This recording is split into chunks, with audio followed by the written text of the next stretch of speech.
Maraming salamat po sa grade 11 students ng University of Makati para sa Best Host Award at sa Excellence and Innovation in Interactive Entertainment Award para sa It's Showtime! Nakakataba po ng puso na nare-recognize ninyo ang effort ng buong team sa paggawa ng isang immersive at participatory experience para sa madlang people. Maraming salamat po sa pagmamahal ninyo at suporta. Mahal na mahal din po namin kayo. God bless you guys! Thank you very much!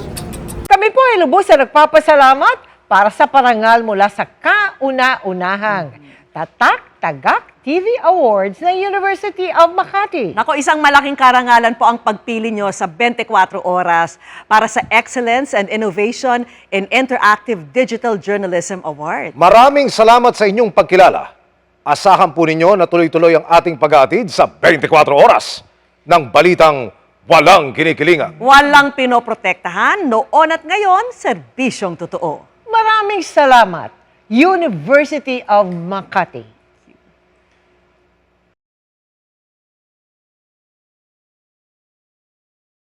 Maraming salamat po sa First UMAC o University of Makati Tagak TV Awards 2026. Hello sa University of Makati, UMAC!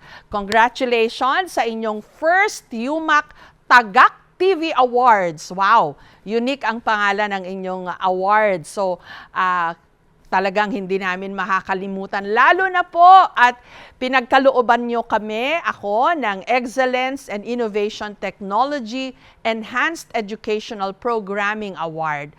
Maraming salamat po sa distinction na ito. It's such an honor na ako ho yung unang-una nyong naisip na bigyan ito. Thank you, and binabati ko ang mga mag-aaral, ang mga teacher, mga professor at mga namumuno ng inyong university. Mabuhay po kayo.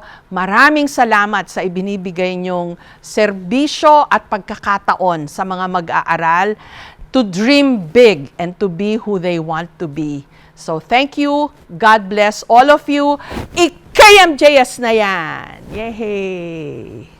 Hello, ako si Miguel Benjamin, from Paulo Benjamin. Mula sa banda, Ben and Ben. At maraming salamat sa UMAC Tagak Awards for this recognition.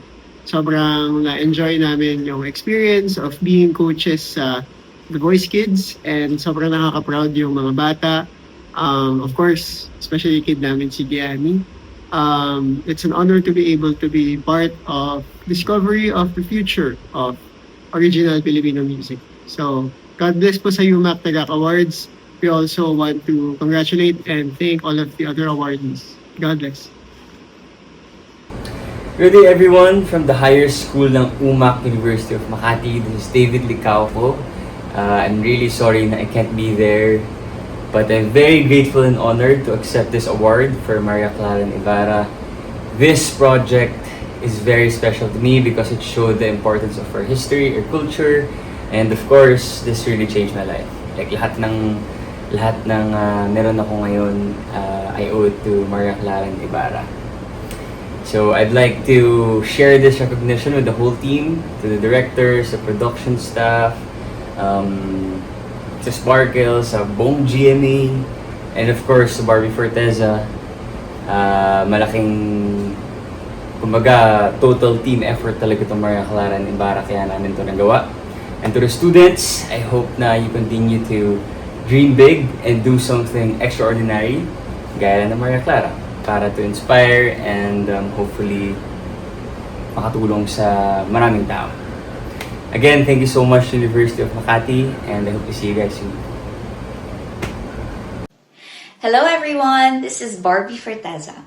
Thank you so much University of Makati for giving me the Actress Award for Excellence and Innovation in Transformative Narrative Drama. Thank you also to GMA Network and Sparkle for always believing in me and for all your support. I would like to share this award with our director, Zig Dulay, and to the whole creative team behind this masterpiece.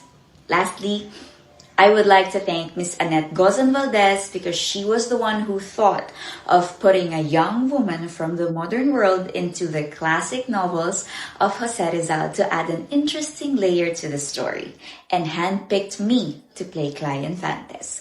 Maraming salamat po.